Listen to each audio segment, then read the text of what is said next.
Max Verstappen's reaction to McLaren's controversial Monza drama has turned into the headline within the headline, a story that has spread through the paddock with more force than the actual race itself.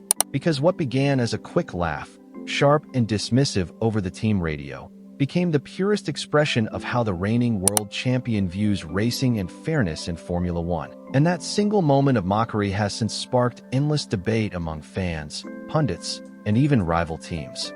When Gianpiero Lambiase informed Verstappen mid-race that Oscar Piastri had been forced to give back second place to Lando Norris after a pit stop reshuffle, Verstappen's immediate reaction was not outrage, not confusion, but a sarcastic laugh that cut like a knife. The sound of disbelief that anyone could justify reversing track positions because of a slow pit stop. Later, when Verstappen faced the media, he did not issue a long monologue or carefully worded criticism, but with a handful of blunt words he made it clear that in his eyes McLaren's actions were nothing short of nonsense. Pit stops, he said, are a fundamental part of racing, an element that can make or break a driver's race. And if you lose a place because your team falters in the pit lane, you simply accept it as part of the sport. What you do not do, in his view, is rewrite the finishing order after the fact. That, Verstappen said without needing to elaborate, is interference, not racing. He even went as far as hinting that had he been in Piastri's position, there was no chance he would have obeyed such a team order, no chance he would have slowed down to give up a position he had rightfully earned on track, no matter what instructions came from the pit wall. For Verstappen, the meaning of being a champion has always been about defending what is yours at all costs, even if it puts you at odds with your own team. And this ruthless defiance has once again set him apart from the young Australian.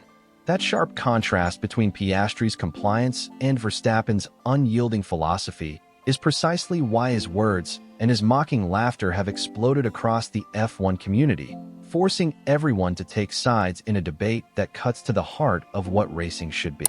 Piastri, for his part, did what he thought was best for harmony within McLaren, sacrificing 3 valuable championship points to maintain unity inside the garage.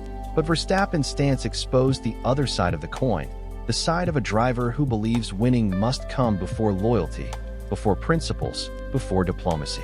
It is a comparison many fans cannot ignore. They see Verstappen, the reigning champion, scoffing at McLaren's justification of fairness, while Piastri, the title contender still carving his place in the sport, is painted as the good soldier who may ultimately pay the price for his obedience. The lesson, according to Verstappen, is obvious. If you want to be a world champion, you must sometimes say no, even to your own team.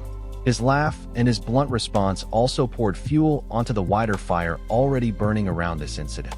Mercedes boss Toto Wolff immediately warned of dangerous precedent being set, suggesting that once you interfere to correct a pit stop, you open the door to correcting tire calls, mechanical issues, or even driver mistakes, a path that could fundamentally alter the sport. David Coulthard went further, accusing McLaren of outright manipulation of the race result, and on social media fans erupted, many accusing the team of favoring Norris because he is British, a narrative that Verstappen's comments only strengthened.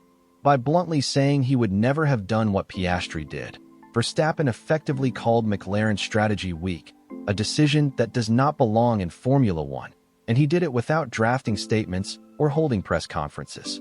He simply embodied the uncompromising mindset of a driver who plays to win, no matter the cost, and that in itself is what separates him from most of the grid. This is why his words sting so much for Piastri, because they crystallize a question that many are now asking. Did Piastri do the right thing in obeying? Or did he just give away the kind of advantage that champions like Verstappen or Hamilton would have fought to the very end to keep? Fans are already studying the points table, wondering aloud if Monza's 3 lost points could come back to haunt Piastri in the title fight.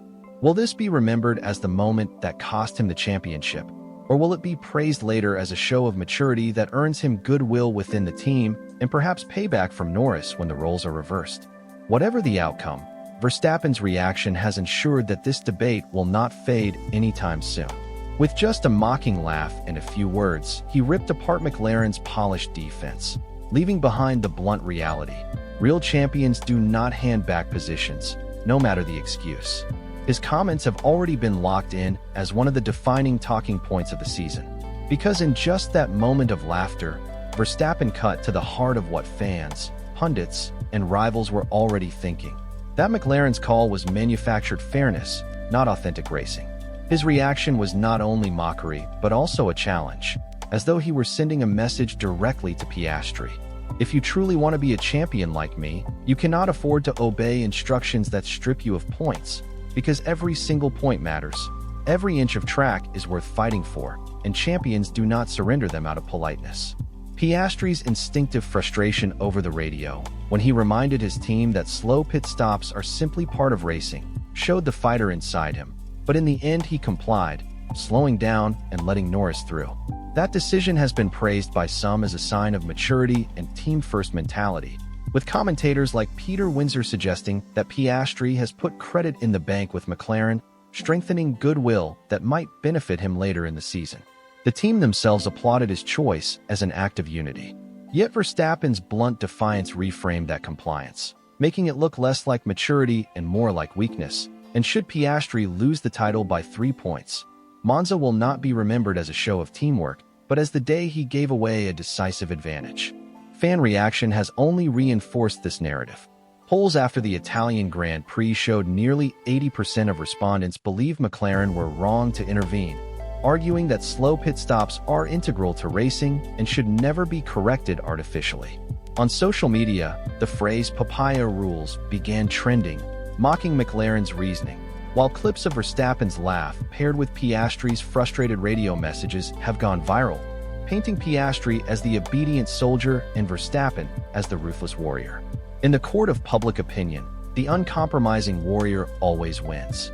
McLaren's double podium, which should have been a triumphant celebration, has instead been overshadowed by ridicule, accusations of bias toward Norris, and criticism for undermining their own championship leader.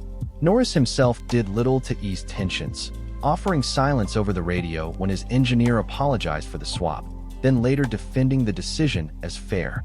His silence, dissected endlessly online, appeared to many as quiet acceptance of a gift. Piastri, meanwhile, voiced his frustration but ultimately yielded, a contrast that only amplified the perception of imbalance within McLaren. Verstappen's laugh has amplified that contrast into a narrative, positioning himself as the benchmark of what a true champion does while leaving Piastri looking like the loyal deputy. Rivals and pundits quickly seized on Verstappen's stance. Wolff raised concerns about precedent, Coulthard accused McLaren of stripping Formula One of its unpredictability, and fans echoed the sentiment that the sport should not rewrite outcomes once the checkered flag has waved. Against that backdrop of criticism, Verstappen's position has come across as the natural one, inevitable even, because it aligns with the purity of racing, letting events unfold on track without interference. His dominance at Monza gave him the freedom to mock, but his words carried the authority of a champion who has already proven that ruthlessness is what secures titles. For Piastri, the moment is dangerous. He insists he has no regrets, even saying he would not regret losing the championship by 3 points because restoring the order was the right thing to do since Norris had led most of the race. His words sounded diplomatic, measured, even generous, but Verstappen's laughter still lingers, echoing through the paddock and reshaping perceptions. Rivals and fans alike now know that Piastri is willing to obey even at his own expense, and that image could follow him, especially if Norris goes on to win the championship. History has shown that perception can matter almost as much as points in Formula One, because legends are remembered not just for winning, but for refusing to yield. That is why Verstappen's so-called bombshell matters so deeply. He has crystallized the debate into something brutally simple. Do you want to be the nice guy who obeys, or the ruthless champion who refuses? McLaren's explanations of fairness sound hollow when compared to the blunt reality that their decision cost their title contender 3 points, and those 3 points could determine the fate of the championship. Verstappen did not need to lecture or over-explain. His mocking laugh, his blunt dismissal, and his refusal to accept interference said it all. And now the shadow of Monza will follow Oscar Piastri wherever he goes. Every overtake, every pit stop, every strategy call will be judged through the lens of that moment, because Verstappen has shown the world what he would have done, and in doing so he has set the standard. The question now is whether Piastri can rise to that standard, or whether history will forever remember him as the driver who gave away what he could not afford to lose.